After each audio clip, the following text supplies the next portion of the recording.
Yan. So, sabi mo, Sinuprahan ko na nga eh. Malugi ka. Ito yung talipapa sa Canada. Ang daming isda naman nakuha, oh. So, salamat sa kabayan na ng isda. Fresh na fresh.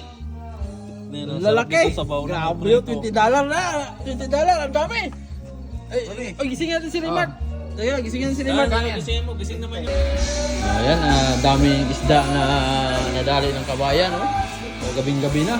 Pinatdan kami ng isda. Ano, dami. Yan. Bakarel. Salamat sa kabayan. Magmukbang kami ngayon. Lalaki. Yung kabayan na nagatid sa amin ng isda. So, galing sila ng isda. So, ayan si Idol, oh. Naglinis ng isda. Idol, saan ka nakakuha ng isda, Idol?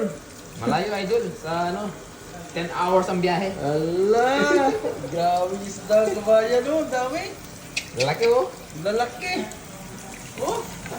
Grabe. Thank you very much kay Boss A. So, nagkalat ang isda dito sa bahay. Oh. Grabe isda, oh. Sa Pilipinas, sa lawak pa ito nahuli. Dito, Gabing-gabi tabing na. dagat lang. Gabing-gabi na. Ano na, ang oras na ngayon eh. Alas 11 na ng gabi. Grabe isda.